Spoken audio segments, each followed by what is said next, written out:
ભાજપમાં પણ આપણને જોવા મળે અને પછી મુખ્યમંત્રી પણ કોઈ બનતું હોય તો પણ કહેવામાં આવે કે આ તમામ જે નિર્ણયો છે તે કેન્દ્રમાંથી લેવામાં આવતા હોય, અમિત શાહ લેતા હોય કે વડાપ્રધાન નરેન્દ્ર મોદી લેતા હોય, એટલે એ સવાલો તો હંમેશા રાજકારણમાં આપણને જોવા મળતા જ હોય છે. પરંતુ છતાં પણ જ્યારે એક રીતે રાહુલ ગાંધીએ આમાં ઉમેદવારી નથી નોંધાવી તો તેની તો અસરો કદાચ જોવા મળી શકે છે. અને જ્યારે વાત કરીએ આપણે તો મુખ્યમંત્રી ભૂપેન્દ્ર પટેલની વાત કરી તો તેમની માટે પણ ક્યાંક ને ક્યાંક એવું તો કહેવામાં આવે છે. એટલે આ બધા જ જે અત્યારે જે વાત કરી શકીએ છીએ કે બધી જ જે વાતો છે તેની અસર ક્યાંક ને ક્યાંક ચૂંટણીના પરિણામો પર જોવા મળશે.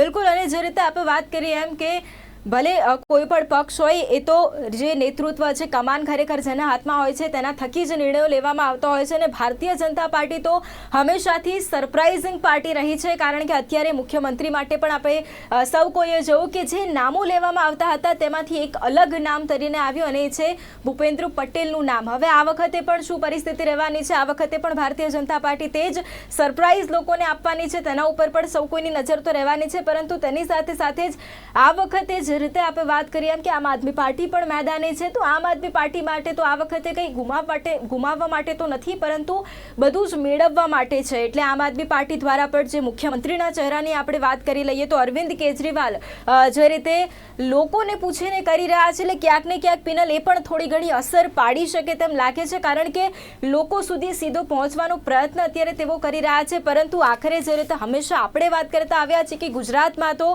બે જ પક્ષો છે તે ચાલતા આવ્યા છે, કોંગ્રેસ અને ભાજપ. ત્રીજો પક્ષ ક્યારે લોકો સુધી પહોંચી નથી શક્યું, પરંતુ સુરતના કોર્પોરેશનના પરિણામો આવ્યા, તેણે આપણને બતાવ્યું કે ના, ત્રીજો મોરચો પણ આવી શકે છે, ત્રીજો મોરચો પણ ગુજરાતમાં પગ પેસારો કરી શકે છે. અને આમ આદમી પાર્ટીએ કરીને બતાવ્યું છે. એટલે પિનલ આમ આદમી પાર્ટી ઉપર પણ હવે નજર રહેવાની છે, કારણ કે અરવિંદ કેજરીવાલ આમ આદમી પાર્ટીના સુપ્રીમો કે જેઓ દર અઠવાડિયે ગુજરાતમાં તેઓ આવતા હોય છે, ગુજરાતમાં તેમણે પોતાના ધામા નાખી દીધા છે. પછી ગોપાલ ઇટાલિયા હોય કે પછી સુદાન ગઢવી હોય, આ નેતાઓને પણ તેમણે સજ્જ કરી દીધા છે. કોંગ્રેસમાંથી પણ નેતાઓ જોડાયા છે અને ભાજપમાંથી પણ નેતાઓ જોડાયા છે. એટલે આમ આદમી પાર્ટી હવે આપણે તેને નકારી ન શકીએ કે મજબૂત નથી, ધીરે હવે તે મજબૂત થઈ રહી છે. એટલે પરિણામો ઉપર બંને પક્ષ હોય, ભારતીય જનતા પાર્ટી કે પછી કોંગ્રેસ ઉપર આમ આદમી પાર્ટી છે તે ભારી પડવાની છે. વિપક્ષ માટે કોંગ્રેસ જે રીતે મજબૂત દાવેદાર ગણાતો હતો, ક્યાંક હવે કોંગ્રેસને નુકસાન પણ પિનલ જઈ શકે છે, કારણ કે આમ આદમી પાર્ટી હવે ત્રીજો મોરચો મેદાને છે. જી ચોક્કસ છે, પરંતુ અહીંયા વધુ જો એવું કહી શકાય કે આમ આદમી પાર્ટીનું નુકસાન થઈ શકે છે તો કોંગ્રેસને થઈ શકે છે, એ કદાચ વધારે અહીંયા આપણે જોઈ શકીએ છીએ. કારણ કે જે પ્રકારે આમ આદમી પાર્ટી મહેનત કરી રહ્યું છે તો અત્યારે એટલું તો ન કહી શકાય કે ભાજપને કદાચ નુકસાન પહોંચાડી શકે. જો કે આ તો જનતા છે, કંઈ પણ કરી શકે છે, પરંતુ હજી પણ જેટલા પરિણામો, જે પ્રકારની જે અસરો જોવા મળી રહી છે, અત્યાર સુધી જે તે મહેનત કરી છે, જે સભાઓ થઈ છે અને જે રીતે જનતા સુધી પહોંચવાના પ્રયાસો થયા છે, જેટલું ઓબ્ઝર્વેશન મીડિયા દ્વારા કરવામાં આવ્યું છે તેના પરથી તો અત્યારે લાગતું નથી કે, પરંતુ છતાં પણ એવું કહી શકાય છે કે કોંગ્રેસને ક્યાંક નુકસાન થઈ શકે છે અત્યારે જે પ્રકારે આમ આદમી પાર્ટીએ આ જંગમાં ઝંપલાવ્યું છે. પરંતુ વૈભવી તે સાથે જ વાત કરી અરવિંદ કેજરીવાલની, વાત કરી અન્ય નેતાઓની, તો જે પ્રકારે મહેનત તો કરવામાં આવી છે, પણ વારંવાર આમ આદમી પાર્ટીના જે તે નેતાઓ છે, વાત ગોપાલ ઇટાલિયાની કરીએ કે પછી સુદાન ગઢવીની કરીએ કે પછી અન્ય નેતાઓની કરી, તેમના જે સ્ટેટમેન્ટ્સ હોય છે, નિવેદનો હોય છે, તેના કારણે તેઓ વારંવાર વિવાદમાં સંપડાયા છે. બિલકુલ. તો ક્યાંક ને ક્યાંક જે પ્રકારે તેમને અમુક વર્ગ કે અમુક કોઈ ધર્મના લોકોની જે લાગણી દુભાઈ છે એ પણ ક્યાંક અહીંયા અસર કરી શકે છે. પણ તેની સાથે સાથે દિલ્હીને જે મોડલ બનાવ્યું છે, વિકાસનું મોડલ દિલ્હી જે દર્શાવવામાં આવ્યું છે, ને વારંવાર ભાજપના નેતાઓ જે પ્રકારે તેમણે અહીંયા પડકાર ફેંક્યો છે કે જે રીતે તેમને આમંત્રિત કરવામાં આવ્યું કે તમે દિલ્હીમાં આવો અને અમારી સ્કૂલો જો, અમારી શાળાઓ જો, અને ત્યારબાદ ક્યાંક જીતુ વાઘાણીએ કંઈક નિવેદન કર્યું. આ બધું જ જે પ્રકારે જોવા મળ્યું છે, દિલ્હીને જે મોડલ બનાવવાનો પ્રયાસ કર્યો છે, વિકાસનું મોડલ બનાવવાનો જે પ્રયાસ કર્યો છે, તે જનતા સુધી કેટલું પહોંચ્યું છે તે પણ જોવાનું રહેશે. પરંતુ તેની સાથે સાથે ક્યાંક અહીંયા સૌથી વધારે જો આમ આદમી પાર્ટીએ જે હાઇલાઇટ કર્યું હોય તો શિક્ષણને તમને વધુમાં વધુ એક મુદ્દો બનાવ્યો છે, કારણ કે ત્યાં જે રીતે તેઓ મફત શિક્ષણ આપી રહ્યા છે તો તે ક્યાંક ને ક્યાંક ગુજરાતમાં પણ એવું કંઈક કરી શકે છે. અને ગુજરાતમાં શિક્ષણને લઈને વારંવાર વિવાદ થતો હોય છે. હમણાં જ આપણે ઘણા સમયથી જોઈ રહ્યા છે, કોરોના પછી તો ફીને લઈને પણ મુદ્દો છે, ક્યાંક મોંઘવારીને લઈને પણ મુદ્દો છે. તો આ બધી જ બાબતોને આમ આદમી પાર્ટી ટાર્ગેટ તો કરી રહી છે, પણ ખરેખર સવાલ એ પણ છે કે જે તે લોકો દર્શાવી રહ્યા છે હવે એ ખરેખર એ લોકો કેટલું પ્રેક્ટિકલી કરી શકે છે તે પણ જનતાને વિચારવાનું રહેશે. બિલકુલ. અને પિનલ, ખૂબ સાચી વાત એટલા માટે આપણે કરી છે કારણ કે અત્યારે ચૂંટણીનું આ પર્વ છે, લોકશાહીનું આ પર્વ આપણે ઉજવી રહ્યા છે, પરંતુ આ લોકશાહીના પર્વમાં સૌથી આપણે કહી શકાય કે પ્રાથમિકતા જેને આપતા હોય છે તે આપણી પ્રજા, એટલે કે લોકશાહીના પર્વની જે રાજા છે તે આપણી પ્રજા છે. પરંતુ આ જ પ્રજાને, આ જ રાજાને ચૂંટણી પછી ભૂલી જવામાં આવે છે કારણ કે જે વાયદાઓ કરવામાં આવે છે, આમ આદમી પાર્ટીની તમે વાત કરી કે મફતની જે રેવડીઓ છે, રેવડી કલ્ચર આપણને આ વખતે પણ જોવા મળ્યું છે, દરેક પક્ષો દ્વારા આમ તો જોવા મળ્યું છે, પરંતુ આમ આદમી પાર્ટી દ્વારા જે રીતે મફતના વાયદાઓ લોકોને કરવામાં આવ્યા છે તેના ઉપર પણ અનેક સવાલ છે. તેની સાથે સાથે જ ભારતીય જનતા પાર્ટી કે જે વિકાસના મોડેલના નામ પર જે કામગીરી કરવાની વાત કરી રહ્યા છે, કે લોકોને રીઝવવાની વાત કરી રહ્યા છે, અને કોંગ્રેસ કે પોતાનું કામ બોલી રહ્યું છે, આ સ્લોગન સાથે તેઓ જઈ રહ્યા છે. એટલે પિનલ, દરેક પક્ષો અત્યારે પોતે પ્રભાવી છે, પ્રભાવશાળી છે, લોકો માટે એટલું બધું કરી રહ્યા છે કે જે ચૂંટણી પહેલાં ક્યારેય કર્યું નથી તે પણ અત્યારે દર્શાવી રહ્યા છે. અને એ જ અત્યારનો સમયગાળો કે આપણે જોઈ રહ્યા છે, અને આપણે પોતે પણ એ વિચારી રહ્યા છે કે આ કાર્ય થયું તો થયું ક્યારે. અત્યારે રોડ રસ્તાની વાત હોય, ભારતીય જનતા પાર્ટીની આપણે વાત કરીએ તો 2 ખાતા તાત્કાલિક મંત્રીઓ પાસેથી છીનવી લેવામાં આવે છે, મહત્વના ખાતાઓ છીનવી લેવામાં આવે છે. એ જ ડર, કારણ કે ચૂંટણી નજીક છે, પ્રજા નારાજ થશે તો સ્વાભાવિક રીતે ભોગવવું પડશે. પરંતુ આ વખતે ભારતીય જનતા પાર્ટીને જે ડર સતાવી રહ્યો છે પિનલ, એ આપણને અત્યારે ચોક્કસપણે ખુલ્લેઆમ દેખાઈ રહ્યો છે કારણ કે જે રીતે 1 વર્ષ પહેલા સરકાર બદલવામાં આવી, હવે ખાતાઓ બદલવામાં આવ્યા અને જે મોટા મોટા ફેરફાર, બદલીઓ પણ કરવામાં આવી, એટલે આ ચોક્કસપણે ડર આપણને દેખાઈ રહ્યો છે. જી. અને કદાચ તો એવું પણ ઘણા વિશ્લેષકો માને છે કે આ ડર કદાચ આમ આદમી પાર્ટીના કારણે પણ વધુ જોવા મળી રહ્યો છે.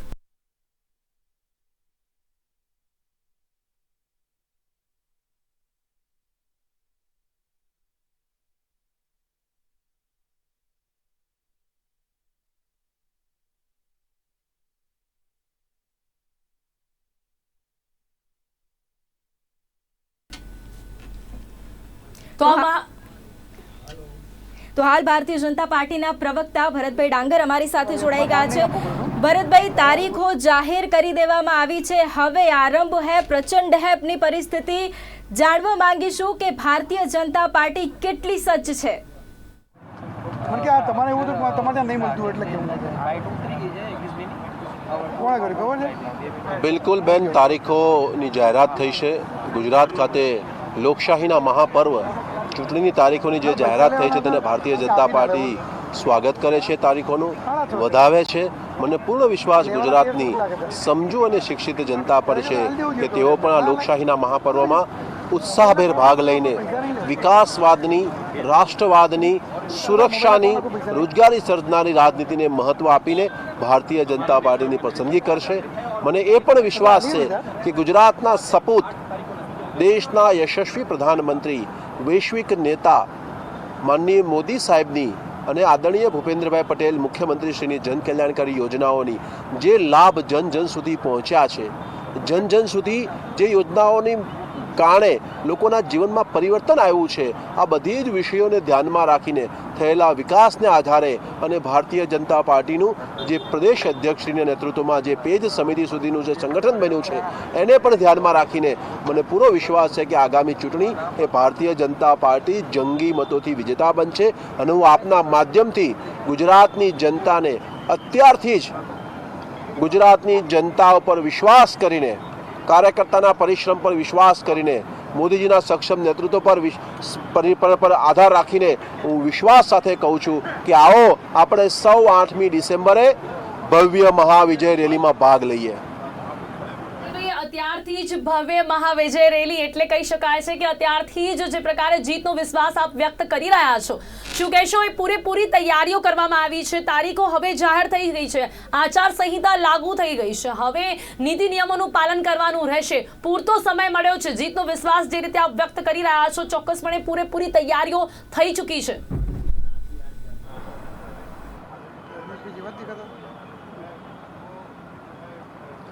બિલકુલ, ભારતીય જનતા પાર્ટી કોઈ પણ કાર્ય એ ચૂંટણી માટે કે ચૂંટણી જીતવા માટે નથી કરતું. ભારતીય જનતા પાર્ટીના બધા જ કાર્ય એ જનસેવાના માધ્યમથી રાષ્ટ્ર સેવા માટે હોય છે.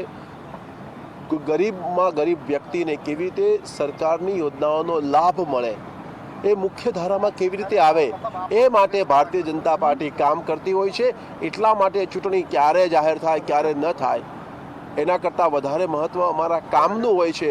અમને અમારા કામ પર વિશ્વાસ છે, અમને અમારા કાર્ય પર વિશ્વાસ છે, અમને ડબલ એન્જિનની સરકારના વિકાસના કામો પર વિશ્વાસ છે, અમને મોદીજીના મજબૂત અને સક્ષમ નેતૃત્વ પર વિશ્વાસ છે, અમને અમારા પેજ સમિતિના કાર્યકર્તાઓ પર વિશ્વાસ છે અને અમને ખબર છે કે જે પ્રકારે ગરીબોને પ્રધાનમંત્રી આવાસ યોજના અંતર્ગત આવાસ મળ્યા છે, જે માતા બહેનોને આંખમાં ધુમાડો જતો અટકાવીને ગેસનો ચૂલો ને ગેસનો બોટલ આપ્યો છે, જે પરિવારોને ઘરમાં નળથી જળ મળે છે, જે પરિવારોને 5 લાખનું સુરક્ષા કવચ આપ્યું છે, જે પરિવારોને કોરોના મહામારીથી લઈને આજ સુધી વિનામૂલ્યે અનાજ આપ્યું છે, જે પરિવારોને કોરોનાની 2 વેક્સિન વિનામૂલ્યે આપી છે, જે પરિવારોના બાળકોને શિક્ષણ માટે અદ્યતન યુનિવર્સિટીની સ્થાપના કરી છે. આ એ ગુજરાત છે જ્યાં Raksha Shakti university, forensic university, children university, teacher university, આ પ્રકારની યુનિવર્સિટી છે. આ એ ગુજરાત છે જ્યાં સોય પણ બને છે અને આગામી દિવસમાં વિમાન પણ બનશે. આ એ ગુજરાત છે જ્યાં સૌથી વધારે મૂડીરોકાણ થાય છે. આ એ ગુજરાત છે જ્યાં સૌથી ઓછો બેરોજગારી દર છે. આ એ ગુજરાત છે જ્યાં સેટેલાઇટમાં જનારા સેટેલાઇટ માટેની ટ્રેનિંગ સેન્ટર પણ શરૂ થાય છે. આ એ ગુજરાત છે જ્યાં એમ્સ પણ સ્થપાય છે, આઈઆઈટી પણ બને છે. આ એ ગુજરાત છે જ્યાં એરપોર્ટ જેવા બસ સ્ટેશન પણ છે અને સુવિધા સભર આંતરરાષ્ટ્રીય કક્ષાની હોસ્પિટલ પણ છે, આંતરરાષ્ટ્રીય કક્ષાની યુનિવર્સિટી પણ છે. સોમનાથ દાદાના દર્શન કરવા જાઓ તો તમને ધ્યાનમાં આવે કોંગ્રેસ સમયે કેવી સ્થિતિ હતી, વર્તમાનમાં કેવી સ્થિતિ છે. અંબાજી માતાના માં અંબાના દર્શન કરવા જાઓ તમને ધ્યાનમાં આવે, પાવાગઢ પર માં કાળીના દર્શન કરવા જાઓ તમને ખબર પડે. આ પ્રકારનો વિકાસ એ ગુજરાતની જનતા માટે માનનીય મોદીજીના નેતૃત્વમાં ડબલ એન્જિન સરકારે કર્યો છે અને એટલા માટે અમને અમારા કામ પર, અમે કરેલા કાર્યો પર, અમારી નીતિ પર અને અમારી સાફ નિયત ઉપર વિશ્વાસ છે. ગુજરાતની જનતા પર વિશ્વાસ છે. ગુજરાતને ભાજપ પર ભરોસો છે, ભાજપને ગુજરાત પર ભરોસો છે અને આ ભરોસાની ભાજપ સરકાર છે. અને એટલા જ માટે ગુજરાતીઓને હું આપના માધ્યમથી અપીલ કરું છું, આવો આપણે સૌ આ લોકશાહીના મહાપર્વમાં ભાગ લઈએ. લોકશાહીના મહાપર્વમાં ભાગ લઈને ભારતીય જનતા પાર્ટીની વિકાસવાદની નીતિ, રાષ્ટ્રવાદની નીતિને મહોર મારીએ. આપણે યાદ રાખીએ એ પરિવારવાદી કોંગ્રેસને, આપણે યાદ રાખીએ કૌભાંડની પર્યાય કોંગ્રેસને, આપણે યાદ રાખીએ આ ગુજરાત વિરોધી કોંગ્રેસને, આપણે યાદ રાખીએ ભગવાન શ્રી રામને કાલ્પનિક કહેનારી આ કોંગ્રેસને, આપણે યાદ રાખીએ છાશવાળે ગુજરાતને બદનામ કરનારી આ કોંગ્રેસને, આપણે યાદ રાખીએ ભગવામાં પણ આતંકવાદ દેખાતી આ કોંગ્રેસને અને યાદ રાખીને આગામી સમયમાં જવાબ આપીએ. એ જ હું આપના માધ્યમથી સૌ ગુજરાતના મતદાતાઓને અપીલ કરું છું. મને પૂરો વિશ્વાસ છે ગુજરાતની જનતા હંમેશને માટે ભારતીય જનતા પાર્ટીની સાથે રહેશે.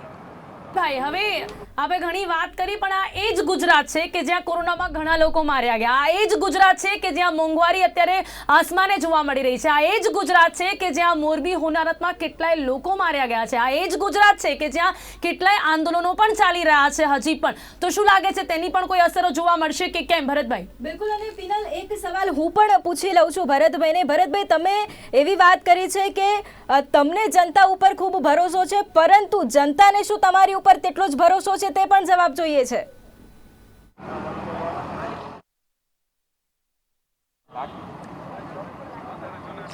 બિલકુલ, આપે કોરોના મહામારીનો ઉલ્લેખ કર્યો એટલા માટે હું ખાસ એનો વિષયનો જવાબ આપીશ કે કોરોના મહામારી સમયે જે પ્રકારે ભારતીય જનતા પાર્ટીના કાર્યકર્તાએ પોતાની કે પોતાના પરિવારની ચિંતા કર્યા વગર લોકોની વચ્ચે જઈને જે કામગીરી કરી છે ને, આને જ કારણે અને ગુજરાતની ભારતીય જનતા પાર્ટીની સરકાર અને કેન્દ્રની મોદીજીના નેતૃત્વની ભાજપા સરકાર, આ બંને સરકારોએ જે પ્રકારે કામ કર્યું, આને કારણે થઈને કોરોના મહામારી પછી થયેલી બધી જ પેટા ચૂંટણીઓમાં, એ વિધાનસભાની હોય કે સ્થાનિક સ્વરાજની રેગ્યુલર ચૂંટણીઓ હોય, આ બધી જ ચૂંટણીઓમાં ગુજરાતની જનતાએ ભારતીય જનતા પાર્ટીને જનાદેશ આપ્યો છે, ભારતીય જનતા પાર્ટી પર વિશ્વાસ કર્યો છે, ભારતીય જનતા પાર્ટીને આશીર્વાદ આપ્યા છે અને આપણે સૌ એના સાક્ષી છીએ.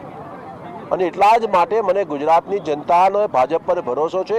એનો આનાથી ઉત્તમ ઉદાહરણ બીજું શું હોઈ શકે કે અસંખ્ય જિલ્લા પંચાયતોની અંદર કોંગ્રેસ ડબલ ડિજિટમાં પહોંચી નથી. અમુક જિલ્લા પંચાયતમાં કોંગ્રેસને 0 છે, એક પણ સીટ જીતી નથી કોંગ્રેસ. અને ડૂબતી ને તૂટતી કોંગ્રેસ અને તણખલું ઝાડે એ પ્રકારની સ્થિતિ કોંગ્રેસની છે. આટલી મોટી યાત્રા લઈને કોંગ્રેસના યુવરાજ નીકળ્યા છે. પરિવાર બચાવો યાત્રા હોય કે ભારત જોડો યાત્રા હોય કે ભારત જોડો યાત્રા હોય, જે નામ હોય તે નામ, આ યાત્રા ગુજરાતમાં નથી લાવતા. એની પાછળનું કારણ પણ સ્પષ્ટ છે. એમને ખબર છે ગુજરાતમાં હાર નિશ્ચિત છે, તો હારનું ઠીકરું મારા પર શા માટે ફોડવું, એટલા માટે ગુજરાત નથી આવતા. કોંગ્રેસે દેશનું સર્વોચ્ચ નેતૃત્વ કોંગ્રેસનું જે છે એ ગુજરાત સાથે ઓરમાયું વર્તન કરીને એમને ખબર છે ગુજરાતમાં એમની જગ્યા નથી. અને એટલા જ માટે તમે યાદ કરો, થોડાક દિવસ પહેલા કોંગ્રેસના નેતાઓ એવું સ્ટેટમેન્ટ આપ્યું કે મતદાર યાદીમાં છબડા થયા છે. થોડાક દિવસ પહેલા એવું કે ચૂંટણી પંચ આવું કરે છે. આ બધા નિવેદન એટલા માટે કરે છે કે હાર પછી માત્ર ઈવીએમને જવાબદાર ગણવાને બદલે આ બધા કારણો પણ આપી શકાય. એટલે હાર માટેના કયા કયા કારણો આપવા જોઈએ એની પ્રેક્ટિસ અત્યારથી કોંગ્રેસના નેતાઓ કરતા હોય છે. આ દર્શાવે છે કે આ ડૂબતી તૂટતી ભ્રષ્ટ કોંગ્રેસ હતાશામાં છે અને એટલા માટે કોંગ્રેસની હાર એ નિશ્ચિત છે. ભારતીય જનતા પાર્ટીની જીત એ પણ નિશ્ચિત છે એવું સ્પષ્ટ કહી શકું છું. લિસ્ટ ક્યારે જાહેર પાડી રહ્યા છો, ક્યારે જાહેર કરી રહ્યા છો લિસ્ટ? ઘણા મુરતિયાઓ છે કે જે રાહ જોઈ રહ્યા છે અને ઘણા એવા મુરતિયાઓ કે જે કોંગ્રેસમાંથી ભાજપમાં ઘણા સપનાઓ લઈને આવ્યા છે, તેમના સપનાઓ સાકાર થવાના છે કે કેમ?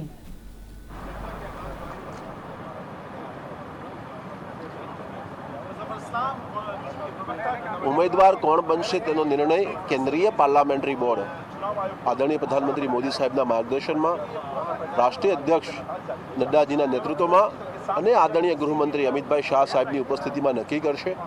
જે ઉમેદવારોને ભારતીય જનતા પાર્ટી તક આપશે એ ભારતીય જનતા પાર્ટીના ઉમેદવારો માટે ભારતીય જનતા પાર્ટીના બધા જ કાર્યકર્તાઓ કામે લાગશે. કારણ કે અમારા માટે ઉમેદવાર કોઈ પણ વ્યક્તિ હોય, અમારા માટે ઉમેદવાર એ કમળનું ફૂલ છે. આ ભાવ સાથે ભાજપના કાર્યકર્તા કામ કરતા હોય છે. એટલે અમારા માટે ઉમેદવાર કોઈ પણ હોય, જીત એ ભારતીય જનતા પાર્ટીની છે. ધન્યવાદ. સાથે જોડાવા બદલ આપનો ધન્યવાદ. તો ભરત ડાંગર અમારી સાથે જોડાઈ ગયા હતા, ભાજપના પ્રવક્તા છે ભરતભાઈ ડાંગર. અત્યારે તેઓ સીધા અમારી સાથે જોડાયા હતા. ભાજપની જે શું તૈયારીઓ છે અને સાથે જ ભાજપે જે મહેનત કરી છે અત્યાર સુધી તેના લીધે તેઓ જીતનો વિશ્વાસ વ્યક્ત કરી રહ્યા છે. તેમણે તો સીધા જ અહીંયા જીતની મહારેલીમાં જોડાવા માટે આમંત્રણ પણ આપી દીધું છે. આ તો ભાજપ છે, હંમેશા જીત માટે તૈયાર જોવા મળતી હોય છે, પણ તેમને એ પણ યાદ રાખવું કે આ જનતા છે, આ કંઈ પણ કરી શકતી હોય છે. જો કે જે પ્રકારે ભાજપ દ્વારા કામ કરવામાં આવ્યું છે તો તેમને તે રીતે ત્યારે હાલ જીત જોવા મળી રહી છે. પણ જે પરિણામ છે તો 8મી ડિસેમ્બરે જાહેર થશે. પણ તેની સાથે સાથે અત્યારે કયા ઉમેદવારોની પસંદગી કરવામાં આવશે હવે તે જ ખાસ ને ખાસ ચર્ચાનો વિષય રહેશે. કારણ કે ભાજપ હોય કે પછી કોંગ્રેસ હોય, અત્યારે સૌથી વધારે જો ચર્ચાનો વિષય બંને પાર્ટીમાં કે પછી આમ આદમી પાર્ટીમાં રહેતો હોય તો એ હશે કે હવે કોને અહીંયા ઉમેદવાર તરીકે પસંદ કરવામાં આવશે. आपने जीएसटी अच्छा इंप्लीमेंट किया तो व्यापारियों से जाकर इस बात पर वोट मांगिएगा. अगर आपने युवाओं को रोजगार दिया तो युवाओं से रोजगार के नाम पर वोट मांगिएगा. किसी भी तरह से जो मुख्य मुद्दे हैं उनको डाइवर्ट करने का प्रयास बीजेपी न करे. और गुजरात की जनता इस बार सचेत है. इस बार गुजरात की जनता भाजपा को उखाड़ फेंकेगी. एक दूसरा सवाल ये होता है कि बार-बार आपको ये कहना पड़ता है कि सीधी टक्कर भाजपा और कांग्रेस की जीत है. और कल आपके एक नेता का बयान आया था कि यदि आम आदमी पार्टी सपोर्ट देती है तो हम सपोर्ट लेने तैयार है. आम आदमी पार्टी की जो रणनीति है वो भी गुजरात में पूरी सीटों पर चुनाव लड़ना चाहती है, तो कैसे भाजपा और कांग्रेस की सीधी टक्कर रहेगी? देखिए, मुझे लगता है कांग्रेस एक लोकतांत्रिक पार्टी है. बहुत से लोगों के विचार एक तरफ के हो सकते हैं, दूसरों के दूसरी तरफ के हो सकते हैं. उन्होंने जो कहा, उन्होंने बापू के स्टेटमेंट, एनसीपी, तमाम लोगों से ये कहा कि अगर उनकी विचारधारा हमसे मेल खाती है तो हम उसमें विचार कर सकते हैं. लेकिन जहां तक बात सपोर्ट की है और कांग्रेस का आधिकारिक स्टैंड है, कांग्रेस पार्टी हिंदुस्तान के किसी भी कोने में, गांव से लेकर संसद तक, ना आम आदमी पार्टी को समर्थन देगी और ना आम आदमी पार्टी से समर्थन लेगी. कारण क्या है कि आज दिल्ली सांस लेने के लिए त्राहिमाम कर रही है. पूरी दिल्ली जो है वो गैस चैम्बर बनी हुई है और वो महाराज दारू के पैसे वहां से इकट्ठे करके बापू और सरदार पटेल की भूमि पर यहां पर आकर नए नए घोषणाएं कर रहे हैं. वहां पर जमुना साफ कर दिए, वहां बेरोजगारी भत्ता दे दिया है उन्होंने, गुजरात की जनता उसको समझ चुकी है। एक नई नौटंकी उन्होंने शुरू की है सीएम कैंडिडेट वाली। क्या आप साथियों को पता है 4 ऑप्शन कौन कौन से हैं? बहरूपियों के चक्कर में गुजरात की जनता नहीं आएगी। बीजेपी की बी टीम है, वोट कटवा पार्टी है। हिमाचल से वहां से खदेड़ा गया है, बीजेपी ने खदेड़ा है कि आप जाइए गुजरात में चुनाव लड़िए, वहां हम हार रहे हैं। इससे ज्यादा उनका कोई रोल नहीं है। खाता भी नहीं खुलेगा आम आदमी पार्टी का। अश्विन भाई सर, जिस तरह कल शंकर सिंह वाघेला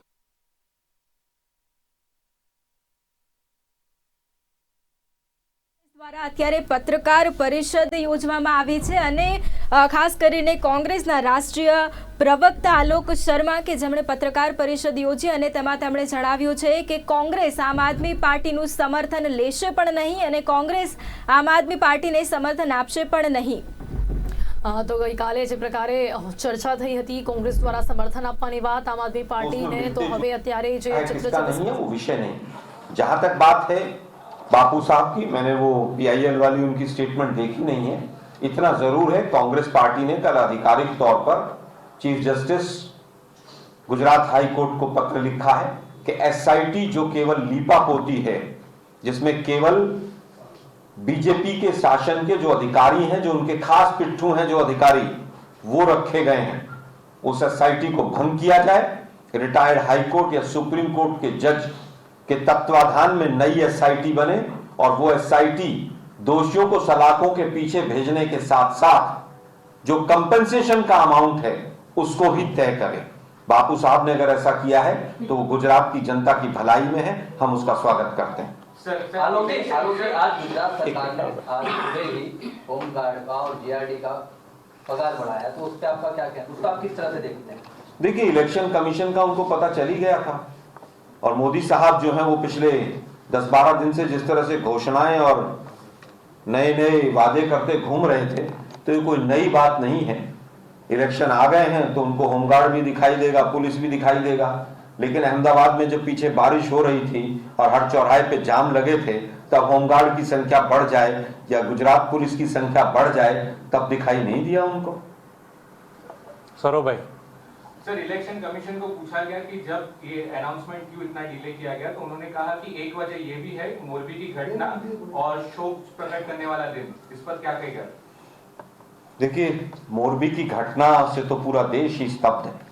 किस तरह से ठेकेदारी प्रथा और भ्रष्टाचार का जीता जागता नमूना देश के सामने है, वो किसी से छुपा हुआ नहीं। जहां तक बात है डेट्स की, तो इलेक्शन कमीशन ने जो थ्योरी दी है आज, उससे हम सेटिस्फाइड नहीं हैं। यही थ्योरी अगर हम फरवरी में 5 राज्यों के जब चुनाव थे उस पर देखें, आज वो 68 दिन और 71 दिन की कोई थ्योरी दे रहे थे, वो थ्योरी वहां लागू नहीं होती थी क्या? तब तो 5 के 5 राज्यों का एक ही दिन हो गया था। आज क्यों नहीं? क्योंकि मोदी साहब को घोषणाएं करनी थी, मोदी साहब को यहां पर आकर तमाम तरह के अपने स्वागत कराने थे, क्योंकि उनको वहां स्टैच्यू ऑफ यूनिटी पर जाकर यूथ कांग्रेस NSUI के 150-200 लड़कों को पुलिस थाने में बैठाकर और वहां पर दलितों की और आदिवासियों की बात नहीं सुननी थी, केवल एक तरफा भाषण देना था, क्योंकि मोदी साहब को अभी 4 दिन पहले अपने मन की बात करनी थी। मुझे लगता है कि ये पूरी तरह से दुर्भाग्यपूर्ण है और हम इलेक्शन कमीशन से निवेदन करेंगे कि वो फ्री एंड फेयर इलेक्शन को इंश्योर करे और ये हमारा संवैधानिक अधिकार है। आलोक जी, जिस तरह से भी ट्विटर वॉर चल रहा है, आपने कि बोला कि जिस तरह से चुनाव आयोग बिल्कुल निष्पक्ष कराएंगे, तो बीजेपी का कहना है कि कांग्रेस अभी से ही हार मान चुकी है। देखिए, मुझे नहीं समझ आता कभी भी। हम सवाल CBI पे उठाएंगे, बचाव में बीजेपी खड़ी हो जाएगी। हम सवाल इलेक्शन कमीशन पे उठाएंगे, बीजेपी ना ना ना ना ऐसा नहीं है। क्यों भाई? क्या इलेक्शन कमीशन, CBI, ED तमाम संस्थाओं पे विपक्ष जब सवाल उठाता है तो बीजेपी उनके बचाव में क्यों उतरती है? इसी से सब कुछ क्लियर हो जाता है कि दाल में काला नहीं, पूरी दाल काली है। सर, आपके कांग्रेस के कार्यकर्ता समेत पूरा गुजरात अब आपकी सूची पर निगाहें लगा रहा है। सूची कब तक आए? अब चूंकि चुनाव प्रचार के लिए भी बहुत कम वक्त बचा है, महज 15-17 दिन मिलेंगे।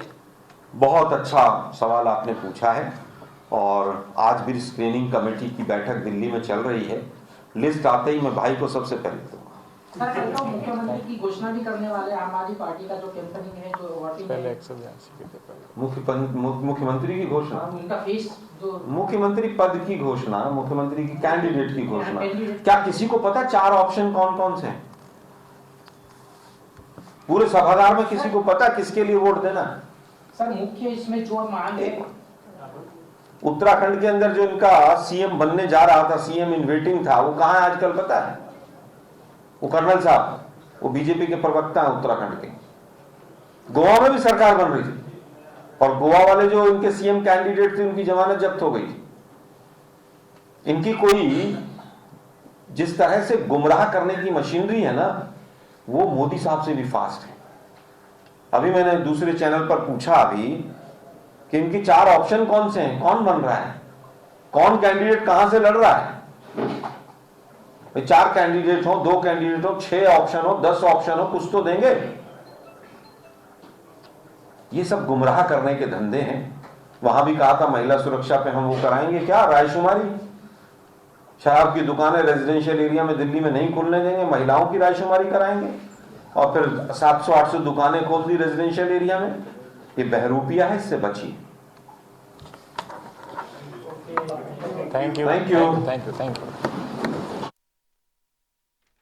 ખાસ કોંગ્રેસ દ્વારા પત્રકાર પરિષદનું આયોજન રાષ્ટ્રીય પ્રવક્તા આલોક શર્મા દ્વારા પત્રકાર પરિષદનું આયોજન કરવામાં આવ્યું। ત્યાં ખાસ કરીને આ પત્રકાર પરિષદમાં તેમણે કોંગ્રેસની તૈયારી ઓછી પરંતુ ભાજપ પર વધુ પ્રહારો કરતા તેઓ જોવા મળ્યા છે અને સાથે જ અત્યારે એમણે જે ઇલેક્શન કમિશને ચૂંટણીની તારીખો જાહેર કરી છે અને તેમાં જે પ્રકારે પહેલાં હતું કે કદાચ હિમાચલ પ્રદેશની સાથે જ ગુજરાતનું ઇલેક્શન યોજાઈ શકે છે પરંતુ બંનેની તારીખો અલગ આવી છે અને તેના પર પણ તેમણે સવાલો ઊભા કર્યા છે કે શા માટે, કયા ગણિતથી અને કયા સમીકરણોથી આ તારીખો છે જે તે અલગ કરવામાં આવી છે। 5 રાજ્યોનું ઇલેક્શન જ્યારે એક સાથે કરવામાં આવી શકે છે ત્યારે અહીંયા કેમ આવું ન થયું તેવું કહેતા તેમણે ઇલેક્શન કમિશન પર પણ સવાલો ઊભા કર્યા છે।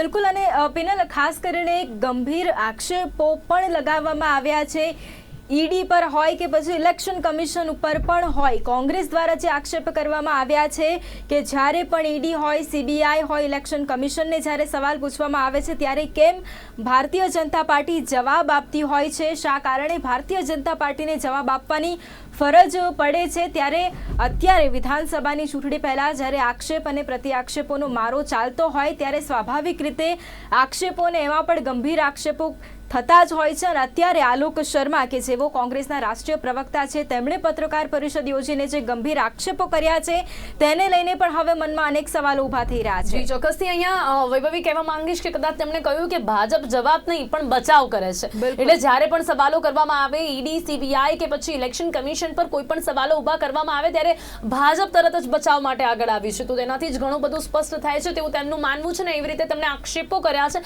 એની સાથે સાથે ઇલેક્શન કમિશન પર પણ જ્યારે તેમણે સવાલો ઊભા કર્યા છે કે શા માટે ચૂંટણીની તારીખો આ રીતે ડિક્લેર કરવામાં આવી છે અને તેના પર સવાલો જે તેમણે ઊભા કર્યા છે। તેમણે કહ્યું કે વડાપ્રધાન નરેન્દ્ર મોદીના કાર્યક્રમોને ધ્યાનમાં રાખીને આ તારીખોની જાહેરાત થઈ છે।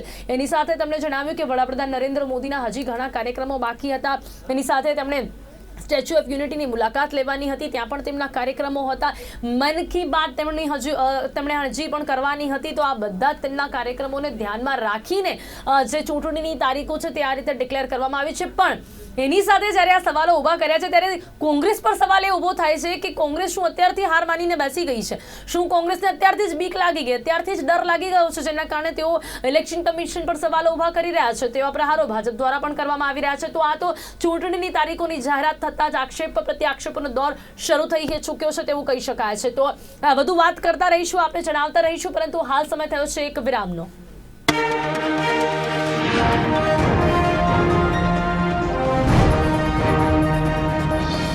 જો વાત કરવામાં આવે તો 2,37,51,738 મતદારો નોંધાયા છે। પ્રથમ વખત જે લોકો મતદાન કરવાના છે તે સંખ્યાબળની વાત કરવામાં આવે તો લગભગ 4,61,494 મતદારો નોંધાયા છે।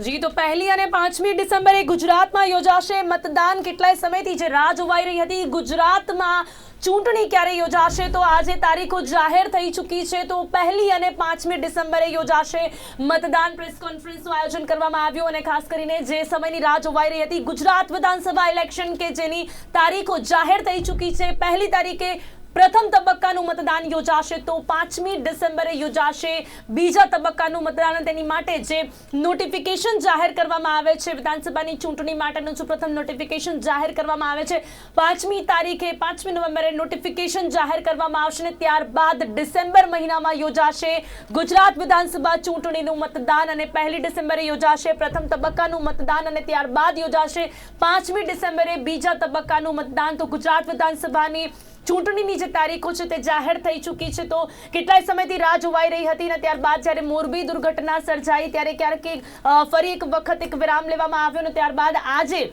અત્યારે જે પ્રેસ કોન્ફરન્સ છે તેનું આયોજન કરવામાં આવ્યું અને ત્યારબાદ આ ચૂંટણીની જે તારીખો છે તે જાહેર કરી દેવામાં આવી છે. આ વખતે જે ચૂંટણી છે ખાસ કરીને ગુજરાતની જે ચૂંટણી છે તે વધુ રસપ્રદ રહેશે અને એટલા જ માટે અત્યારે ઘણા સમયથી રાહ જોવાઈ રહી હતી અને તે પહેલા તમામ જે રાજકીય પક્ષો છે તેમણે તૈયારીઓ કરી લીધી છે કારણ કે હવે આચારસંહિતા લાગુ થઈ જશે તો અત્યાર સુધી જેટલી પણ મહેનત કરી છે હવે એ મહેનત કેટલી કરવામાં આવી છે તેનો જે રંગ છે તે પરિણામોમાં જોવા મળશે. પરંતુ હાલ તો અત્યાર સુધી જે તે મહેનતો કરવામાં આવી છે જનતા સુધી પહોંચવાના જે પ્રયાસો કરવામાં આવ્યા છે અને સાથે જ જે પ્રકારે વાત કોંગ્રેસની હોય ભાજપની હોય કે પછી હોય હવે તો ત્રિપાખીયો જંગ છે આમ આદમી પાર્ટીની પણ હોય તો અત્યાર સુધીની જે તે મહેનત તેમણે કરી લીધી છે જનતા સુધી જે તેમને પહોંચવાનો પ્રયાસ કર્યો છે હવે અહીંયા એક એવું કહી શકાય છે કે એક વિરામ આવી જશે. આચારસંહિતા લાગુ થઈ જશે. આચારસંહિતા પ્રમાણે જે તે નિયમો છે તેનું પાલન કરવાનું રહેશે. તમામ રાજકીય પક્ષોને આચારસંહિતાના નિયમોનું પાલન આજથી કરવાનું રહેશે અને હવે એવું કહી શકાય છે કે જેમ કે અંદરો અંદર જે મહેનત છે તેની શરૂઆત હવે થશે કારણ કે હવે એ તારીખો આવી ચૂકી છે 1 ડિસેમ્બર અને 5મી ડિસેમ્બર. તમામ જે રાજકારણીઓ છે કે જેઓ કહી શકાય કે જ્યારે મહેનત કરતા હોય ને એમની પરીક્ષા ક્યારે છે તેની તારીખોની રાહ જોતા હોય છે તો એ તારીખ હવે જાહેર થઈ ચૂકી છે અને હવે 1 ડિસેમ્બરે ગુજરાતમાં યોજાશે પ્રથમ તબક્કાનું મતદાન તો 5મી ડિસેમ્બરે યોજાશે ગુજરાતમાં બીજા તબક્કાનું મતદાન. બિલકુલ અને 182 સીટો પર ખરાખરીનો જે જંગ જામવાનો છે જે રીતે પિનલ આપે જણાવ્યું કે તમામ પક્ષો કોંગ્રેસ આમ આદમી પાર્ટી કે પછી ભારતીય જનતા પાર્ટી ત્રણેય પક્ષો દ્વારા તમામ જે તૈયારીઓ છે તે આરંભી દેવામાં આવી હતી ત્યારે હવે 182 સીટો ઉપર ખરાખરીનો જંગ જામશે. ઝોન વાઇઝ જે પ્રચાર કરવામાં આવ્યો હતો વડાપ્રધાનનો પ્રચાર કેટલો ફળ્યો છે અરવિંદ કેજરીવાલનો પ્રચાર કેટલો ફળ્યો છે તે હવે જાણવા મળશે.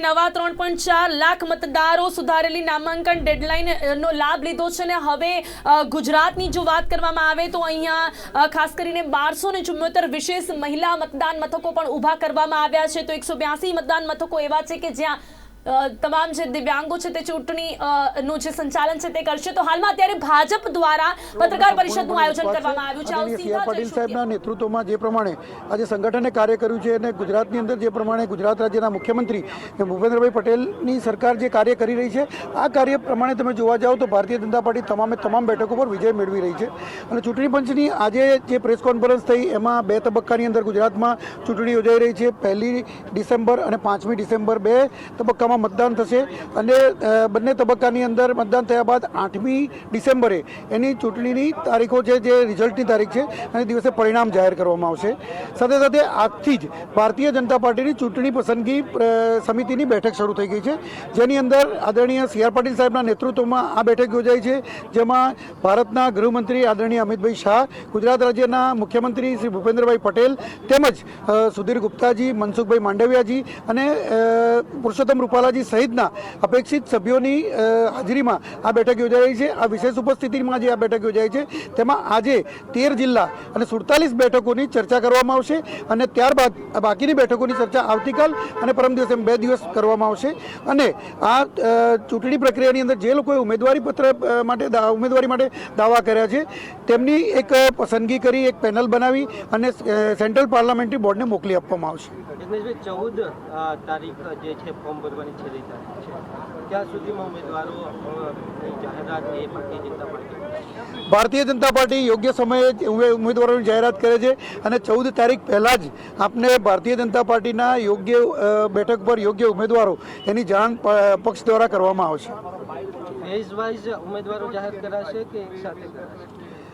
જે પ્રમાણે આજે ચૂંટણી પ્રક્રિયા હાથ ધરવામાં આવી છે, ચૂંટણી પસંદગી સમિતિ જે અત્યારે પ્રક્રિયા ધરી છે, ત્યારબાદ સેન્ટ્રલ પાર્લામેન્ટરી બોર્ડ જે નિર્ણય લેશે એ પ્રમાણે ફેઝ વાઇઝ અથવા તો જે 182 બેઠકોના એક સાથે અથવા અલગ અલગ રીતે એ જાહેરાત કરવામાં આવશે.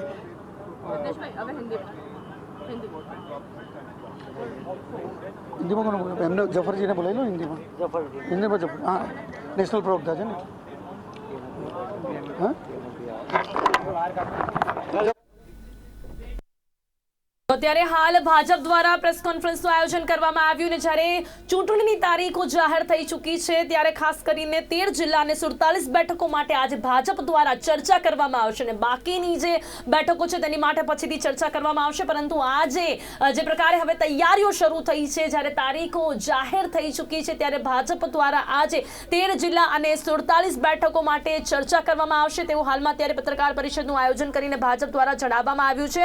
અને સાથે જ અત્યારે 14 તારીખ પહેલા તેમના જે તે ઉમેદવારો છે તેમનું નામ પણ સામે આવી જશે. ભાજપે પૂરેપૂરી તૈયારીઓ બતાવી છે, કયા ઉમેદવારો છે જેમની પસંદગી કરવામાં આવી છે, તેમની જાહેરાત થઈ શકે છે અને સાથે જ જે આ વખતે જે ઉમેદવારી ફોર્મ ભરવાના છે તેમને પણ નામો 14 તારીખ પહેલા જાહેર થઈ શકે છે. ભાજપ દ્વારા પત્રકાર પરિષદનું આયોજન કરીને તે પણ જાહેરાત કરવામાં આવી છે અને તેની સાથે જ જ્યારે તારીખોની જાહેરાત થઈ ચૂકી છે ત્યારબાદ ભાજપ તરફથી આ વખતે કઈ બેઠક પર કોણ ચૂંટણી લડી રહ્યું છે તે નામોની જાહેરાત પણ થઈ શકે છે. હવે 14 તારીખ પહેલા તે માટે પણ તૈયારીઓ કરવામાં આવી છે. તો હવે કોણ જનતાના મન સુધી પહોંચી ચૂક્યું છે અને કોણ પહોંચી શક્યું છે, તે કોણ નથી પહોંચી શક્યું અને સાથે જ અત્યાર સુધી જે તે જનતા દ્વારા ચૂંટાયેલા જે તે પ્રતિનિધિઓ છે તેમને જનતા માટે કેટલું કામ કર્યું છે તે બધું જ હવે જે લેખાજોખા છે તે હવે અત્યારે તમામ જે ભાજપના જે કાર્યકર્તાઓ છે તેમણે ખાસ કરીને જનતા માટે કેટલું કામ કર્યું છે તે બધું હવે જોવામાં આવ્યું છે ને ત્યારબાદ હવે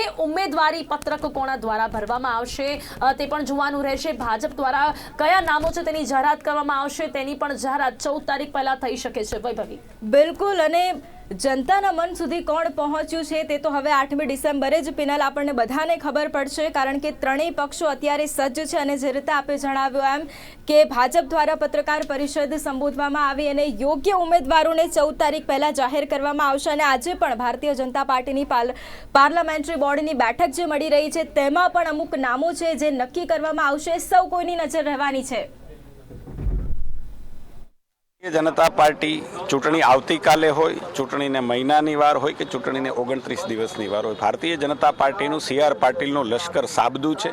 ડબલ એન્જિનની સરકારે કરેલા કામોને અમે જનજન સુધી, અમારું સંગઠનનું જાળું ઘર ઘર સુધી જનજન સુધી લઈ જવા માટે અમે સફળ રહ્યા છીએ અને એટલા માટે જે પ્રકારનું પરિણામ અપેક્ષિત છે એ જ પરિણામ ફરીથી ભારતીય જનતા પાર્ટી ટ્રેમેન્ડસ બહુમતી સાથે, ઐતિહાસિક બહુમતી સાથે ફરીથી ગુજરાતની અંદર ભારતીય જનતા પાર્ટી સરકાર બનાવશે. ફોર્મ ભરવાની છેલ્લી તારીખ 14 તારીખ છે, ક્યારે નામ જાહેર થશે, શું લાગે છે? પાર્લામેન્ટરી બોર્ડ અત્યારે શરૂ છે. જે પ્રકારે ગુજરાત ભારતીય જનતા પાર્ટીની ચૂંટણી સમિતિ અહીંથી જે પ્રકારે નામોની યાદી લઈ અને દિલ્હી પાર્લામેન્ટરી બોર્ડમાં જે હંમેશા અમારી પરંપરાગત પ્રક્રિયા રહી છે એ ત્યાં લઈ ગયા પછી નામોની વિચારણા થઈને તરત ઘોષિત કરવામાં આવશે. મને એમ લાગે છે કે અમારા કરતાં પહેલા તમને એ ખ્યાલ પડે. ફેઝ વાઇઝ ડિક્લેર કરવામાં આવશે કે પછી એક સાથે થઈ જશે? એવી કોઈ પરંપરા નામો ડિક્લેર કરવા માટે ફેઝ વાઇઝની પરંપરા ભૂતકાળની અંદર રહી નથી અને એટલા માટે જેવી રીતે દિલ્હીની અંદર પાર્લામેન્ટરી બોર્ડની અંદર આદરણીય પ્રધાનમંત્રી શ્રી, રાષ્ટ્રીય અધ્યક્ષ શ્રી જે પ્રકારે નક્કી કરશે તુરંત જ આપ સૌની સમક્ષ આવશે. હેલો,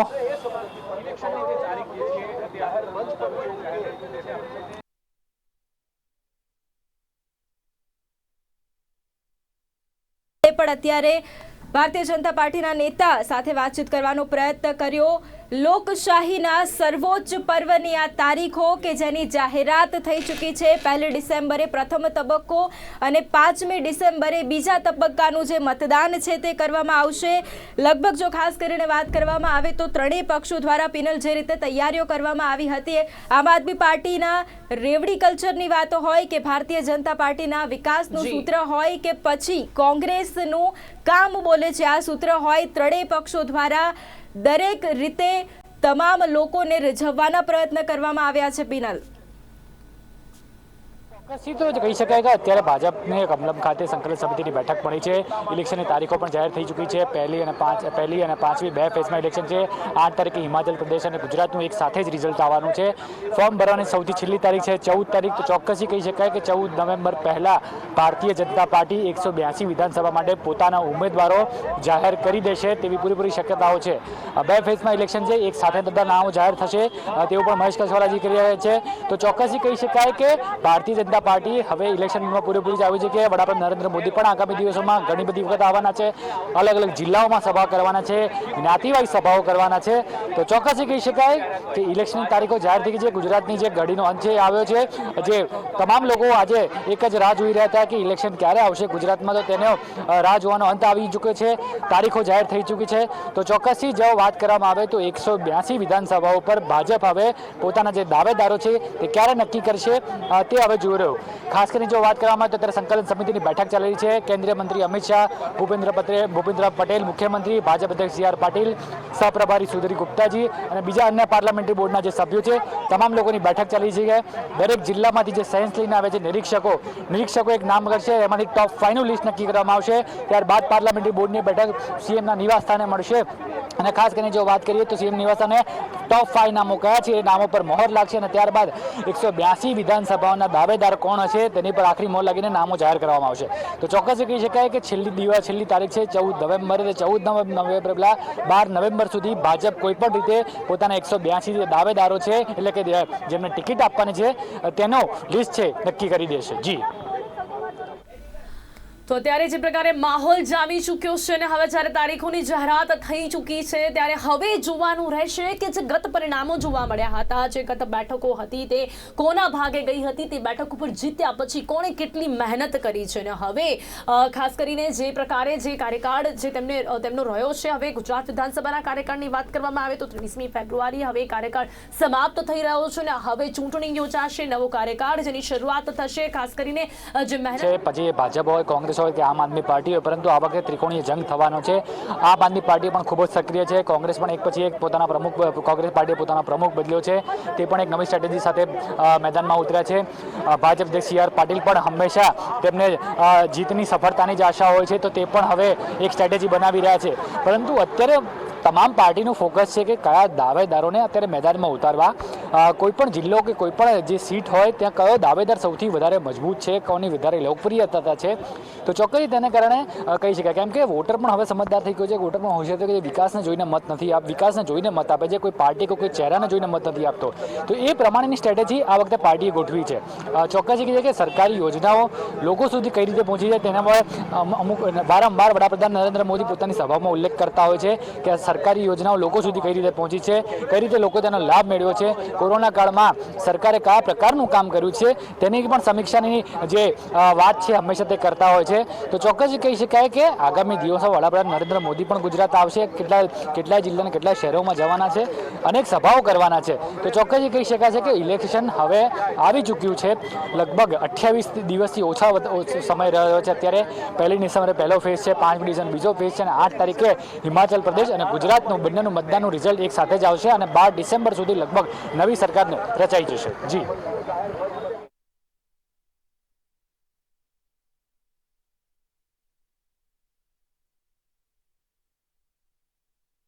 ચૂંટણી જ્યારે જાહેર થઈ ચૂકી છે ત્યારે મતદાનનો જે પહેલો તબક્કો છે તે 1 ડિસેમ્બરના રોજ મતદાન યોજાશે. પહેલા તબક્કાની અંદર જે શહેરોમાં જે જિલ્લાઓમાં મતદાન થવા જઈ રહ્યું છે તે કચ્છ, સુરેન્દ્રનગર, મોરબી, રાજકોટ, જામનગર, દ્વારકા, પોરબંદર, જૂનાગઢ, ગીર સોમનાથ અને અમરેલીમાં મતદાન થશે. આ સિવાય ભાવનગર, બોટાદ, નર્મદા, ભરૂચ, સુરત, તાપી, ડાંગ, નવસારી, વલસાડમાં મતદાન થશે. તો આ સાથે જ હવે મતદાનના બીજા તબક્કાની વાત કરવામાં આવે તો બીજા તબક્કામાં જે મતદાન થવાનું છે બનાસકાંઠા, પાટણ, મહેસાણા, સાબરકાંઠા, અરવલ્લી, ગાંધીનગર, અમદાવાદ આ જિલ્લાઓમાં ખાસ બીજા તબક્કા મતદાન થશે. એટલે કે 5મી ડિસેમ્બરે જ્યાં મતદાન યોજાવાનું છે તેના વિશે આપને જણાવી રહ્યા છે. તો એ સિવાય આણંદ, ખેડા, મહીસાગર, પંચમહાલ, દાહોદ, વડોદરા અને છોટાઉદેપુર આ તમામ જગ્યાઓ ઉપર 5મી ડિસેમ્બર એટલે કે બીજા તબક્કામાં મતદાન યોજાશે. તો 2 તબક્કામાં મતદાન યોજાઈ રહ્યું છે. પહેલા તબક્કામાં જે મતદાન યોજવાનું છે તેના વિશે પણ આપણે જણાવ્યું છે. સાથે જ 5મી ડિસેમ્બર એટલે કે બીજા તબક્કામાં બનાસકાંઠા, પાટણ, મહેસાણા અને સાબરકાંઠા, અરવલ્લી, ગાંધીનગર, અમદાવાદ એટલે કે અમદાવાદમાં પણ બીજા તબક્કામાં મતદાન યોજાશે. 5મી ડિસેમ્બરે અમદાવાદમાં મતદાન યોજાવા જઈ રહ્યું છે. સાથે જ આણંદની વાત કરીએ, ખેડાની વાત કરીએ, મહીસાગરની વાત કરીએ, પંચમહાલની વાત કરીએ તો ત્યાં પણ બીજા તબક્કામાં એટલે કે 5મી ડિસેમ્બરે મતદાન યોજાશે. તે સાથે જ દાહોદ, વડોદરા અને છોટાઉદેપુરમાં પણ બીજા તબક્કામાં મતદાન યોજાશે. એટલે કે 5મી ડિસેમ્બરે તમામ જગ્યાઓ પર મતદાન યોજાશે. 2 તબક્કામાં મતદાન યોજાઈ રહ્યું છે. તો પ્રથમ તબક્કામાં જે પ્રકારે વૈભવીએ જણાવ્યું, કચ્છ, સુરેન્દ્રનગર, મોરબી, રાજકોટ, જામનગર, દ્વારકા, પોરબંદર, જૂનાગઢ, ગીર સોમનાથ અને અમરેલીમાં પણ પહેલા તબક્કામાં મતદાન યોજાશે. તે સાથે ભાવનગર, બોટાદ, નર્મદા, ભરૂચ, સુરત, તાપી, ડાંગ, નવસારી અને વલસાડમાં મતદાન જે છે પહેલા તબક્કામાં યોજાશે. તો આ સાથે જ 2 તબક્કામાં આ રીતે મતદાન યોજાઈ રહ્યો છે. બેઠકોની વાત કરવામાં આવે તો અહીંયા જે પહેલો ફેઝ છે એમાં 89 બેઠકો પર મતદાન યોજાશે. તો બીજા તબક્કામાં 93 એટલે કે 93 બેઠકો પર મતદાન યોજાશે.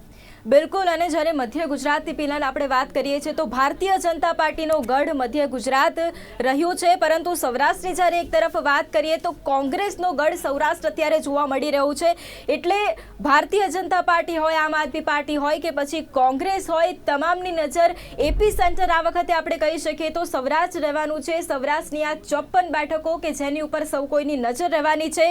ભારતીય જનતા પાર્ટીને 2017માં જે પાટીદાર આંદોલન નડી ગયું, સૌથી મોટો ફટકો પડ્યો છે. આ સિવાય ઉત્તર ગુજરાતની પણ વાત કરીએ તો ક્યાંક ને ક્યાંક ઉત્તર ગુજરાતમાં પણ ભારતીય જનતા પાર્ટીનું જે પ્રદર્શન હતું તે જે ધાર્યું હતું તે પ્રમાણે તેમનું પ્રદર્શન નથી રહ્યું. એટલે આ વખતે નજર રહેવાની છે.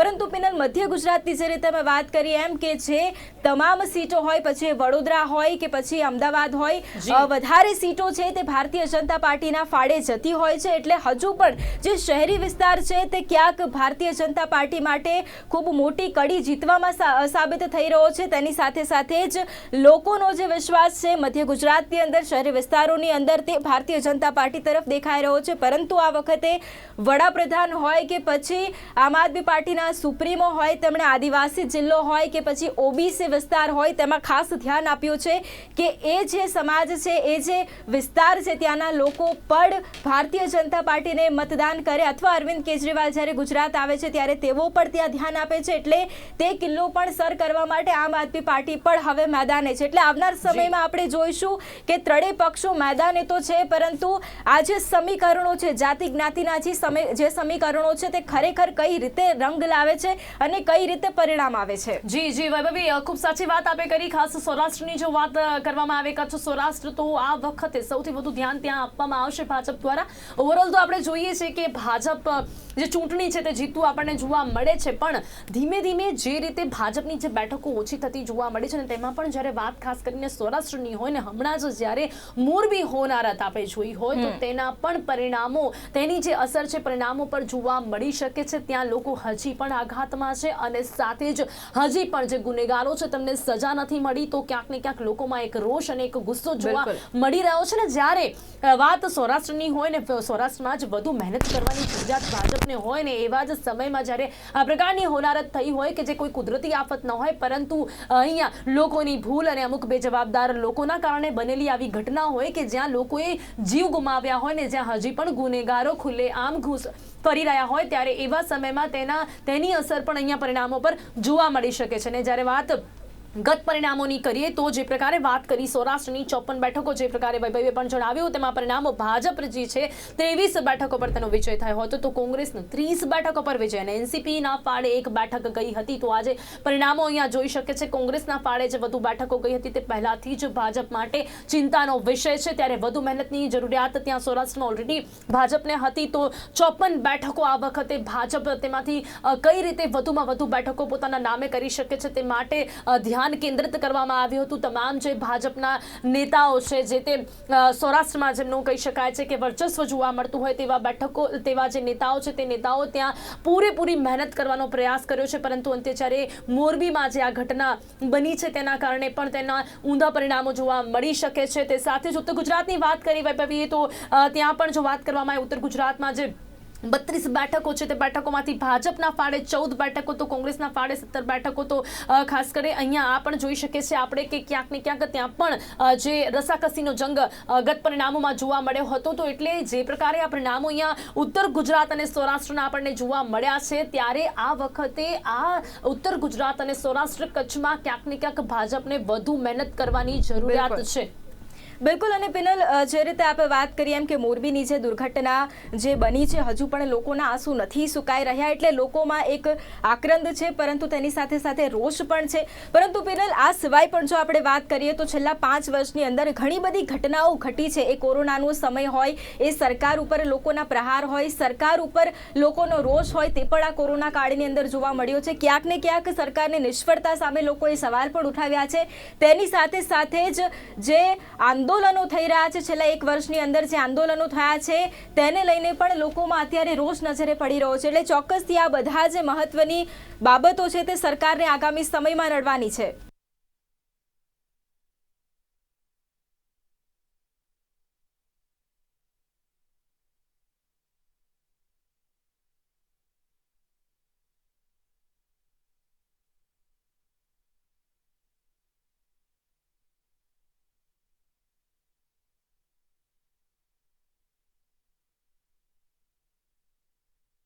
ગુજરાત વિધાનસભાની ચૂંટણીની તારીખો હવે જ્યારે જાહેર થઈ ગઈ છે, ત્યારે ભારતીય જનતા પાર્ટીની પ્રતિક્રિયા તો સામે આવી જ છે, પરંતુ કોંગ્રેસ ભવનથી અમારા સંવાદદાતા બિરેન જાદવ પણ જોડાયા છે કે કોંગ્રેસના નેતાઓ સાથે પણ તેઓ સંવાદ કરી રહ્યા છે. કોંગ્રેસમાં ચૂંટણીને લઈને કેવો માહોલ છે, આંતરિક ડખા જે કોંગ્રેસમાં ચાલતા આવ્યા છે તેને લઈને કોંગ્રેસ અત્યારે કેટલી સતર્ક છે તેને લઈને પણ બિરેન છે આ નેતાઓ સાથે સંવાદ કરવાનો પ્રયત્ન કરી રહ્યા છે અને જવાબ પણ જાણવાનો પ્રયત્ન કરી રહ્યા છે. ગુજરાતમાં તેમના પગ નીચેથી જમીન સરકી રહી એટલે હવા ત્યાં મારવાના ભાગરૂપે સરકારી મશીનરીનો દુરુપયોગ કરો. બિલકુલ જેની સૌ કોઈ રાહ જોઈ રહ્યું હતું ને જેની ઘડીઓ ગણાઈ રહી હતી, હવે તેની જાહેરાત થઈ ચૂકી છે. 1 ડિસેમ્બર, 5મી ડિસેમ્બર અને 8 ડિસેમ્બરે મતગણતરી છે તે કરવામાં આવશે. એટલે કે 2 ફેઝમાં ગુજરાત વિધાનસભાની ચૂંટણી યોજાશે, જેમાં 1 ડિસેમ્બરે પ્રથમ તબક્કાનું, 5મી ડિસેમ્બરે બીજા તબક્કાનું અને 8મી ડિસેમ્બરે જે મતગણતરી છે તે કરવામાં આવશે. એટલે છેલ્લા ઘણા સમયથી જેની રાહ જોવાઈ રહી હતી ને રાજકીય પક્ષો જેની તૈયારીઓ કરી રહ્યા હતા, કારણ કે 182 વિધાનસભા પર આ જે બેઠકો છે તેના પર મતદાન યોજાશે અને તેની મતગણતરી 8 તારીખે થશે. અત્યારે હાલ આપણી સાથે અમિત નાયક, કોંગ્રેસના પ્રવક્તા જોડાયા છે. અમિતભાઈ, કોંગ્રેસ કેટલું તૈયાર? ચોક્કસ ચૂંટણીને આવકારીએ છીએ. અમે તો તૈયાર છીએ જ, ગુજરાતની જનતા પણ તૈયાર છે. કારણ કે 27 વર્ષના ભારતીય જનતા પાર્ટીના મંદી, મોંઘવારી, બેરોજગારીવાળા શાસનને ઉખાડી ફેંકવા માટે જ્યારે ગુજરાતની જનતાએ મન બનાવ્યું છે અને ગુજરાતની જનતા મક્કમ છે કે આ વખતે પરિવર્તન લાવવું છે, ત્યારે કોંગ્રેસ પાર્ટી તો તૈયાર છે જ, ગુજરાતની જનતા પણ તૈયાર છે. જે રીતે ચૂંટણીમાં હાર ભારી ગયેલી ભારતીય જનતા પાર્ટીને દેખાઈ આવ્યું કે પોતાના પગ નીચેથી જમીન સરકી રહી છે, એ રીતે સરકારી તંત્રનો દુરુપયોગ કરીને, સરકારી મશીનરીનો દુરુપયોગ કરીને જે પ્રકારે ચૂંટણીને પ્રભાવિત કરવાના, ચૂંટણી પહેલાં પ્રભાવિત કરવા માટે અનેક વલખા મારવામાં આવ્યા, પણ જે મંદી, મોંઘવારી, બેરોજગારી, આઉટસોર્સિંગ જેવા જે મુખ્ય મુદ્દાઓ છે ગુજરાતના, જે ગુજરાતની જનતાને સ્પર્શી રહ્યા છે અને ગુજરાતની જનતા જેનાથી પીસાઈ રહી છે, એવા મુદ્દાઓને આગળ કરીને ગુજરાત કોંગ્રેસ આ વખતે પરિવર્તન લાવશે અને 2022માં ચોક્કસ કોંગ્રેસનો વિજય થશે, કોંગ્રેસની સરકાર બનશે એવો મને વિશ્વાસ છે. 2017માં પાટીદાર આંદોલને ફાયદો કરાવ્યો હતો, આ વખતે શું માહોલ લાગે છે?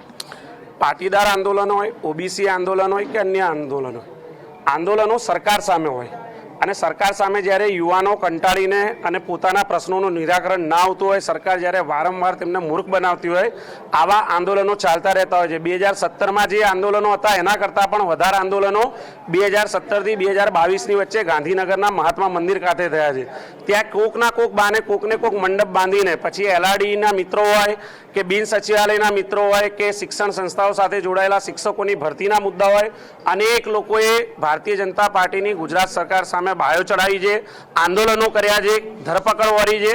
એટલે સરકાર સામેનો જે રોષ છે એ રોષ એટલો હદે ભભૂકી ચૂક્યો છે કે આ વખતે 2022માં જે વધારેમાં વધારે મતદાતાઓ કહેવાય યુવાનો, એ યુવાનોએ પોતે આજે મક્કમતા દાખવી છે કે આ વખતે ભારતીય જનતા પાર્ટીની સરકારને ગુજરાતમાંથી ઉકેડીને ફેંકવી છે. અને એમનું જ્યારે મન મક્કમ હોય ત્યારે ચોક્કસ ગુજરાત કોંગ્રેસનું મન મક્કમ છે. અમે એમની સાથે મળીને ગુજરાતમાં કોંગ્રેસની સરકાર બનાવીશું. હજુ સુધી ઉમેદવારોનું લિસ્ટ જાહેર થયું નથી, કેટલા સમયમાં ઉમેદવારોનું લિસ્ટ તૈયાર નથી એ વાતને આપણે એ રીતે જોવું જોઈએ કે ગુજરાતમાં જો ચૂંટણીઓ પણ આજે જાહેર થઈ છે, જો ચૂંટણીની જાહેરાત જ ના થઈ હોય ત્યાં સુધી ઉમેદવારોનું લિસ્ટ કઈ રીતે આવે? આજે ચૂંટણી જાહેર થઈ છે તો ટૂંક સમયમાં જ તમને ઉમેદવારોનું લિસ્ટ પણ તમારી સામે આવશે, વિશ્વાસ રાખો. બિલકુલ. તો ટૂંક સમયમાં ગુજરાત કોંગ્રેસ જે છે તે ઉમેદવારોનું લિસ્ટ જાહેર કરશે. પરંતુ સૌથી મોટા સમાચાર અત્યારે કહી શકાય કે 2 ફેઝમાં ગુજરાત વિધાનસભાની ચૂંટણી થશે. 8 ડિસેમ્બરે તેની મતગણતરી થશે. જો કે હવે રાજકીય પક્ષો જે છે તે જે સિનિયર નેતાઓ છે તે અહીંયા આવશે ને સભાઓ ગજવશે. પરંતુ તેની પહેલાંની જો વાત કરીએ તો વડાપ્રધાન નરેન્દ્ર મોદી ગુજરાતમાં ઘણી સભાઓ અને ઘણા વિકાસ કામોના લોકાર્પણ અને ખાતમુહૂર્ત કરી ચૂક્યા છે. ત્યારે કોંગ્રેસની વાત કરીએ તો કોંગ્રેસના પણ દિગ્ગજ નેતાઓ ગુજરાતના પ્રવાસો કરી રહ્યા છે. પરિવર્તન સંકલ્પ યાત્રા કોંગ્રેસ દ્વારા શરૂ કરવામાં આવી છે. ત્યારે હવે બસ ઘડીઓ ગણાઈ રહી છે, ગણતરીના દિવસો બાકી છે. તે દરમિયાન કોંગ્રેસ પણ પોતાની પરિવર્તન સંકલ્પ યાત્રા છે તેને વેગવંતી બનાવશે. સાથે જ કોંગ્રેસની વિચારધારાથી લોકોને કેવી રીતે જોડી શકાય, વધુ લોકોને કોંગ્રેસમાં કેવી રીતે આવકારી શકાય, તમામ બાબતોને લઈને કોંગ્રેસ હવે આગળ વધશે. જી,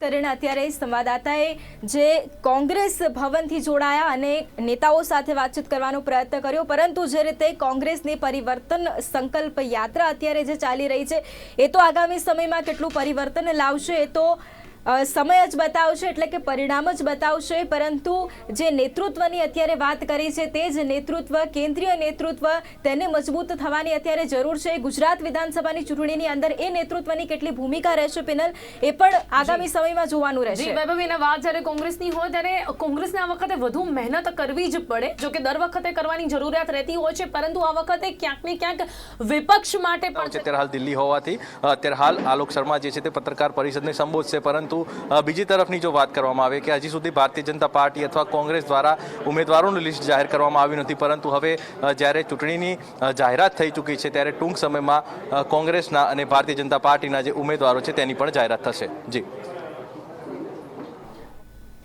તો અહીંયા ખાસ કરીને જે કોંગ્રેસમાં માહોલ જોવા મળી રહ્યો છે તેને પણ જાણવાનો પ્રયાસ કર્યો છે. જે પ્રકારે અત્યારે કોંગ્રેસના નેતાઓ જણાવી રહ્યા છે કે હવે જ્યારે તારીખો જાહેરાત થઈ ગઈ છે તારીખોની, ત્યારે કોંગ્રેસ પૂરી રીતે તૈયાર છે આ વખતે ચૂંટણી લડવા માટે. તેની સાથે પરિવર્તન સંકલ્પ યાત્રા, તો તે સાથે ભારત જોડો યાત્રા. આ વખતે કોંગ્રેસે મહેનત તો ઘણી કરી છે. વૈભવી, જોઈ શકાય છે કે રાહુલ ગાંધી દ્વારા જે પ્રકારે નિર્ણય લેવામાં આવ્યો રાષ્ટ્રીય અધ્યક્ષમાં ઉમેદવારી ન કરવા માટેનો જે તેમનો નિર્ણય છે તેના પણ જે પરિણામો છે તે આ ચૂંટણીમાં વખતે જોવા મળી શકે છે. ઘણા સમયથી માંગણી હતી કે કોઈ બિન ગાંધી જે હોય તે આ જે ખાસ કરીને રાષ્ટ્રીય અધ્યક્ષ માટે તેની પસંદગી કરવામાં આવે અને કોંગ્રેસે કર્યું પણ ખરું. અને જે પ્રકારે જે પરિણામો તેના જોવા મળ્યા છે, રાહુલ ગાંધીએ પોતે ના પાડી, રાહુલ ગાંધીએ ભારત જોડો યાત્રા જે કરી તેના પણ જે પરિણામો છે તે આ વખતે ચૂંટણી પણ જોવા મળી શકે છે. રાહુલ ગાંધીની જે છાપ છે ક્યાંક ને ક્યાંક તે પણ આ ભારત જોડો યાત્રાના કારણે બદલાઈ હોય તેવું પણ જોવા મળી રહ્યું છે. એમાં પણ જ્યારે ખાસ વાત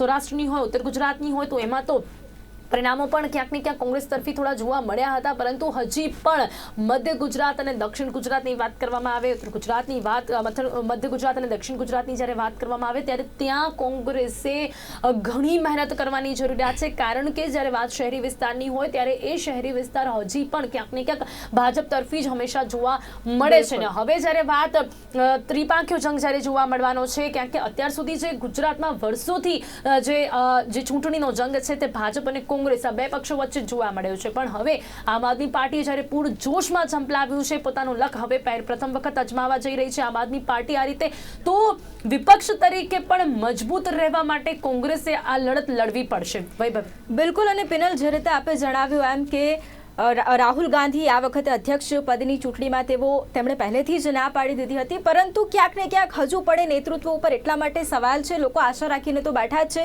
પરંતુ બિન ગાંધી પરિવારનો ચહેરો એટલે કે મલ્લિકાર્જુન ખડગે આ વખતે કોંગ્રેસના અધ્યક્ષ બન્યા છે. રાષ્ટ્રીય જે જવાબદારી છે, જે નેતૃત્વ છે તે બિન ગાંધી પરિવારને તો આવ્યું છે, પરંતુ છતાંય તે રાહુલ ગાંધી અને સોનિયા ગાંધીના સમર્થક છે તેવું પણ કહેવામાં આવી રહ્યું છે.